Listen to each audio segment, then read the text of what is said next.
Bienvenue au journal, les titres. Transformation locale des produits agricoles, les femmes tiennent la barre haute. À découvrir dans ce journal des initiatives de transformation de la tomate et de la patate, innovation intéressante pour le Cameroun. La tubercule de manioc est en danger. La striure brune est un virus qui fait des ravages sur les récoltes des pays africains. AgriTV vous présente la menace et les moyens de s'en prémunir. L'élevage des cochons d'Inde, une activité peu répandue au Cameroun. Nous vous invitons à nous suivre dans une incursion dans le monde de ce rongeur. Mesdames et messieurs, c'est tout pour les titres. Tout de suite, les développements. Chers téléspectateurs, bienvenue au journal et merci de rester fidèles à AgriTV. Pour les producteurs, tout comme pour les consommateurs, la conservation de la tomate fraîche reste une priorité absolue. Ce fruit étant rapidement périssable, les ménagères commencent à préférer les tomates conditionnées industriellement en sachet ou encore en pot. Pourtant, au Cameroun, il existe des initiatives visant à transformer et à conserver pendant longtemps de la tomate fraîche, savoureuse et surtout sans produits chimiques. Je vous invite à découvrir ce procédé. Qui n'a jamais connu la colère de voir des fruits de tomates achetés à prix d'or pourrir et être inutilisables quelques jours seulement après les avoir ramenés du marché? Si vous ne disposez pas d'un frigidaire, il vous est pratiquement impossible de conserver de la tomate fraîche plus d'une semaine. Si le désarroi est déjà grand chez les ménagères, qu'en est-il alors pour les producteurs et commerçants qui voient régulièrement d'importantes quantités de ce fruit frais partir en fumée? Tant de douleurs, de frustrations et de pertes qui peuvent pourtant être évitées, comme l'ont découvert les femmes des Vaudoula. Cette tomate, je fais d'abord un champ, je travaille d'abord ma tomate au champ pour la transformer après la récolte. Ce qui nous a amené à transformer notre tomate, c'est que quand il y a abondance, on a beaucoup de tomates et quand l'abondance est finie, on souffre pour payer la tomate chère et on a eu une idée de transformer cette tomate pour la conserver comme ça pour que quand il y a rupture de tomate, nous-mêmes on utilise d'abord notre tomate et on la vend aux autres qui en auront besoin.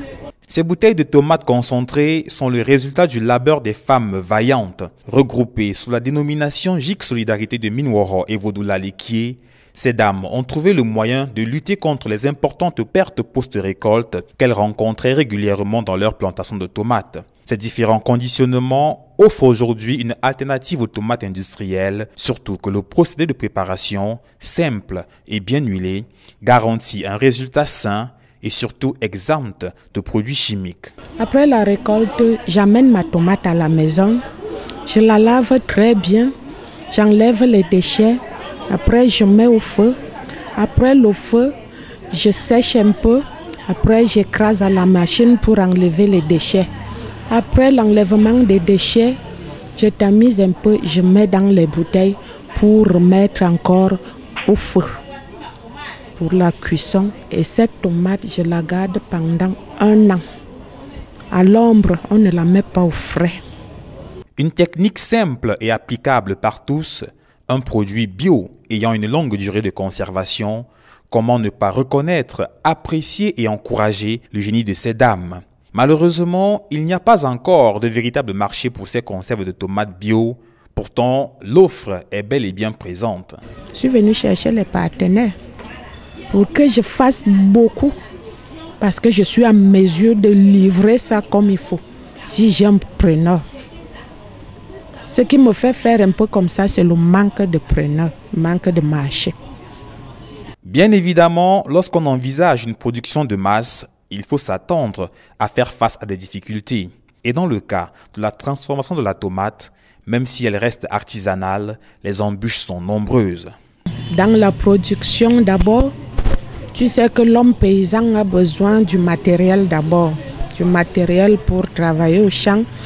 Et il faut aussi le matériel pour transformer la tomate. Il faut le matériel, il faut beaucoup de matériel. La première des choses qui me manque beaucoup, c'est l'emballage.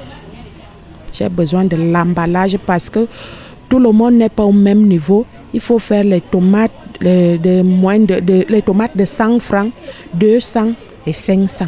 Donc ce qui me manque beaucoup, c'est l'emballage et la machine encore pour transformer. Parce que quand j'ai une seule machine, je fais un peu. Quand il y a beaucoup de machines, on peut faire une grande quantité. En attendant que les pouvoirs publics daignent se décider à véritablement investir dans ce type d'initiative qui valorise le Made in Cameroun, chacun de nous peut déjà agir à son niveau. À défaut de transformer nous-mêmes nos tomates, sachant désormais lesquelles demander dans les supermarchés. Les femmes sont décidément à l'avant-garde de la transformation des produits agricoles. Celle que nous allons rencontrer a décidé de faire de la patate son gagne-pain. Mais pas en tant que tubercule vendu à l'état naturel.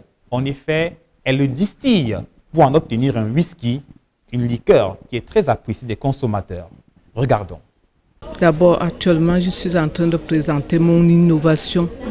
La toute première femme à transformer la patate en liqueur, c'est Madame Tchanga Rosalie.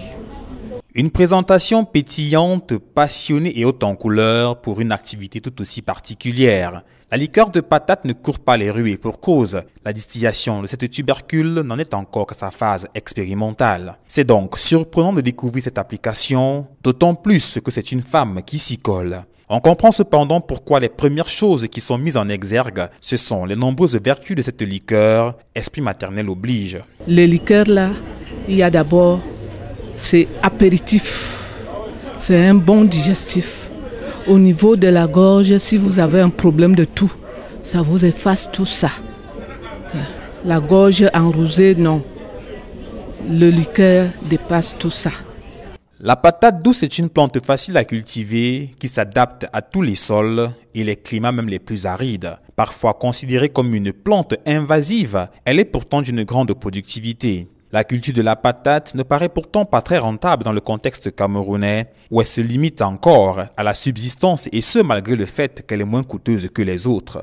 Heureusement, des initiatives se multiplient dans le but de trouver des opportunités de transformation afin de limiter les pertes post-récolte chez les producteurs qui vivent de son exploitation. J'ai fait ça parce que dans l'Ombamenkim, on travaille beaucoup la patate et ça se gâte toujours. En tubercule, les femmes ne s'en sortent pas à vendre la patate. Je me suis dit que la patate est sucrée, pourquoi ne pas transformer ça? Je me suis dit que bon, il faut que je commence. Et c'est une toute première fois que j'ai réussi à avoir cette liqueur en patate. La patate est en effet peu consommée sous sa forme de tubercule au regard des quantités produites. Sa grande sensibilité aux maladies et aux ravageurs en font un produit qui se conserve difficilement après sa récolte. Cependant, son succès sous la forme de liqueur est quasiment garanti quand on connaît la passion des Camerounais pour Bacchus. C'est apprécié, très apprécié. C'est parce que je venais même à la foire SIAC, au salon SIAC, que j'ai réservé obligatoirement ça. Sinon, ça devait déjà finir. Donc, c'est apprécié.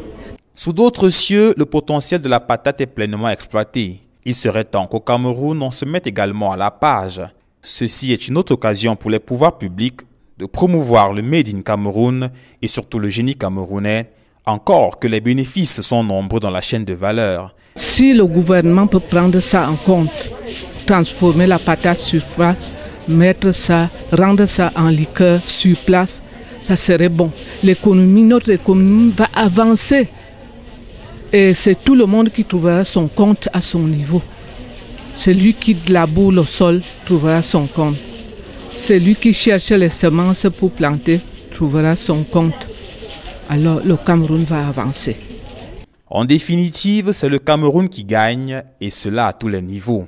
En attendant de retrouver ce bon whisky de patate dans les rayons des commerces, n'oublions pas que l'alcool doit être consommé avec modération, même s'il est d'origine locale. Les cochons d'Inde sont de petits rongeurs, peu élevés au Cameroun, mais pourtant dont la chair est très appréciée. Il faut le savoir, l'activité d'élevage des cochons d'Inde est réservée à une élite. William Bangonier a eu la chance de rencontrer certains acteurs de sa production. Dans un environnement reconstitué, donnant l'impression de se trouver dans un terrier, ces rongeurs circulent paisiblement. Pour ces cochons venus d'ailleurs, Puisqu'il s'agit de cochons d'Inde, leur domestication impose la reconstitution d'un environnement, j'allais dire, sauvage. Heureusement, la présence de ce foyer archaïque, qui sans aucun doute est coupable de la couleur de cette marmite, renseigne sur le fait que nous nous trouvions dans une cuisine, cadre de vie de ces cobayes. C'est dans la cuisine de Madame Bella, une référence dans l'élevage de cobayes, que la cohabitation se fait harmonieuse entre les ustensiles, les cochons d'Inde et même les humains. Pour cet élevage très peu répandu, c'est avec surprise qu'on apprend qu'il faut 3 fois rien pour le débuter. L'élevage de cobayes est l'élevage le plus simple, qui n'a pas besoin de centaines de mille pour commencer. On peut commencer à élever le cobaye avec 5 000 francs. On a 2 géniteurs. Il est vrai que un géniteur femelle ne peut pas supporter les assauts d'un géniteur mâle, elle seule. Donc pour commencer l'élevage de cobayes, il faut avoir 3 femelles, un mâle. Donc, parce que le mâle est tellement puissant qu'avec une seule femelle, il va la tuer. J'en ai vu. Tuer les bêtes de son activité pour un éleveur est loin d'être l'objectif recherché, raison pour laquelle éviter cela requiert le respect d'un certain nombre de recommandations. Des recommandations qui constituent une formalité pour la dame et qui est prise de passion pour son activité. Élever des cobayes pour elle, c'est comme une seconde nature. L'environnement dont elle est issue a beaucoup influencé son choix. Je suis né avec le cobaye. Ma tante qui m'a élevé avait les cobayes je n'en ai même pas, puisque moi je comptais une cinquantaine, une centaine. Elle avait plus de 300. Dans sa cuisine, il était hors de question de déposer quelque chose au sol. Donc c'est à partir de chez elle que j'aime le cobaye. J'aime le voir, mais je ne le mange pas. Je ne mange pas le cobaye. J'aime le voir, j'aime le toucher, mais le manger, je n'ai jamais eu l'occasion de le faire. Il faut plutôt dire qu'elle n'a jamais voulu se montrer cruelle envers l'une de ces bêtes avec qui elle partage sa cuisine. L'amour qu'elle porte aux habitants de sa cuisine lui a conféré une autorité, de telle manière que la dame constitue une référence même pour l'institution de référence. Actuellement, je suis pour le compte du ministère une ferme de reproduction. Une ferme de reproduction, quand les éleveurs en ont besoin de géniteurs, le ministère, s'ils s'adressent au ministère surtout, le ministère les envoie vers moi pour s'en emparer des géniteurs. Si l'élevage de cobayes est peu répandu, ce serait parce que cette espèce est presque la seule à ne pas bénéficier d'une couverture santé. En cas d'épidémie, les dommages sont souvent lourds pour les éleveurs. Je vous l'annonçais en titre, le manioc est en danger.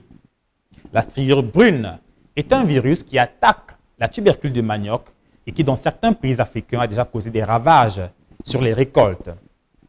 Les scientifiques attirent l'attention des pouvoirs publics sur cette maladie qui pourrait causer une catastrophe alimentaire si les mesures ne sont pas prises pour stopper son avancée.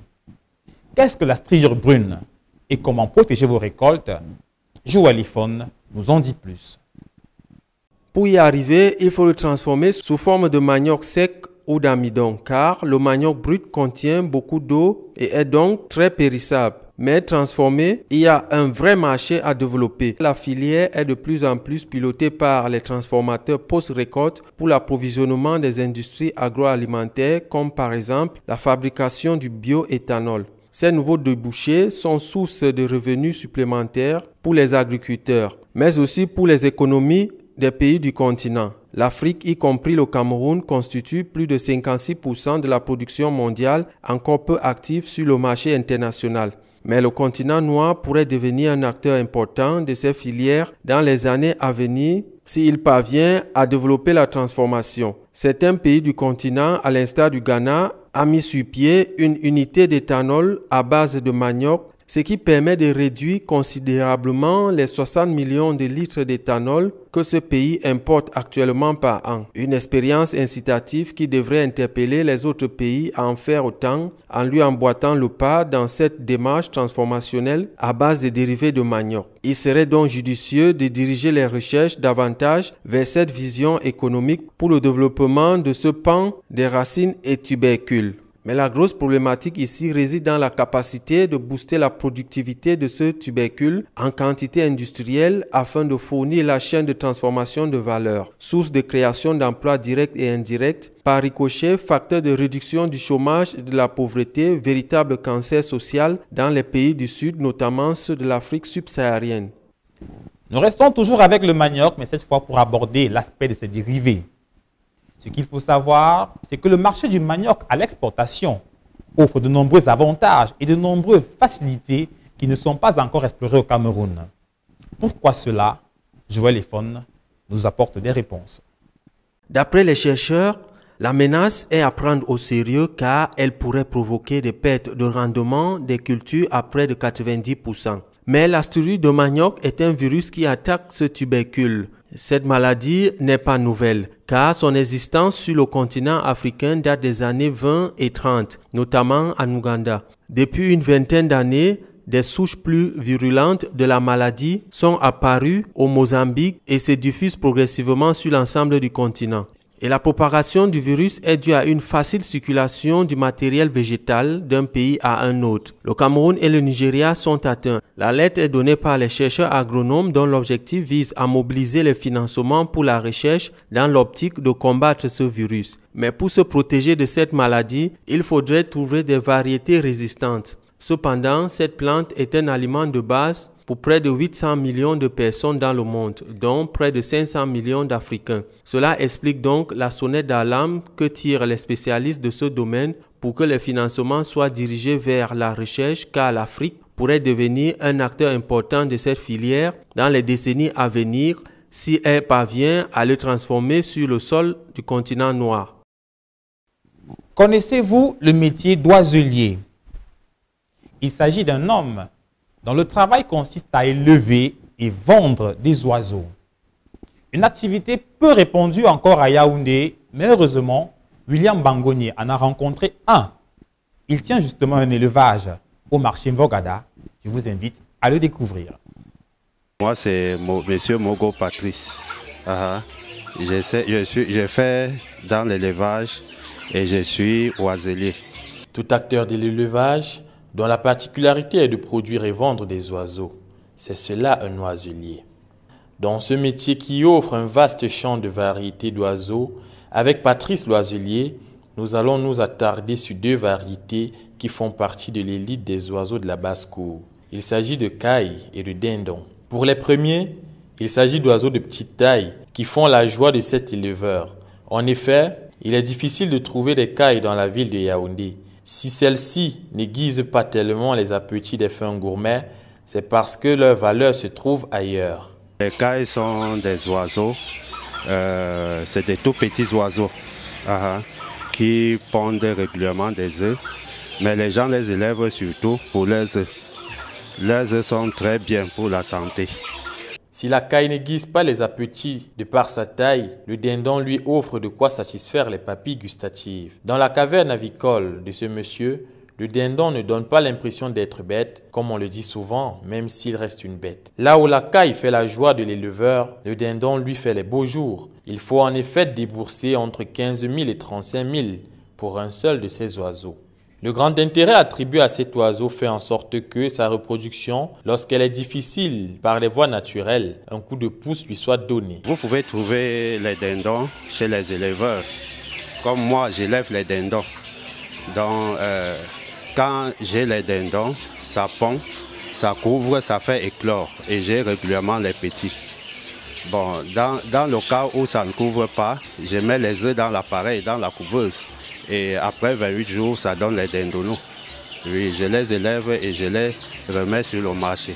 Aimer ce que l'on fait, c'est ce que nous présente ce monsieur pour qui le quotidien est parfumé par de la fiente. Une odeur qui peut être très vite oubliée lorsqu'on sait quelles peuvent être les valeurs pécuniaires de ces oiseaux apprivoisés. La culture de fleurs prend de l'ampleur dans la ville de Yaoundé. Il n'est pas rare d'observer l'activité en parcourant les artères de la cité capitale. Mais que savent réellement les Camerounais de l'activité d'horticulture? Joël Efon en a raconté quelques-uns. Voici leur réponse à la question « Connaissez-vous l'horticulture » Je n'ai aucune idée. Aucune idée. Ah, je sais pas. Aucune idée. Aucune idée. Je n'ai vraiment pas une approche par rapport au thème horticulture. Mais c'est quand même que bon, il y a les dérivés culture, donc ça fait spécialement partie de l'agriculture, quelque chose comme ça. Ah, je n'en sais vraiment rien de ça. Je n'en sais vraiment rien. Ah, moi particulièrement, je ne sais pas de quoi il s'agit. Je ne sais pas. Donc, peut-être avec vos explications, j'en saurai plus. Moi, je ne sais pas ce que veut dire horticulture. Mesdames et messieurs, c'est tout pour ce journal réalisé avec l'aide de l'ensemble de la rédaction. Merci de l'avoir suivi. Passez un excellent week-end en compagnie de nos programmes. Et n'oubliez pas, nos émissions sont disponibles en replay sur YouTube, Facebook, Twitter.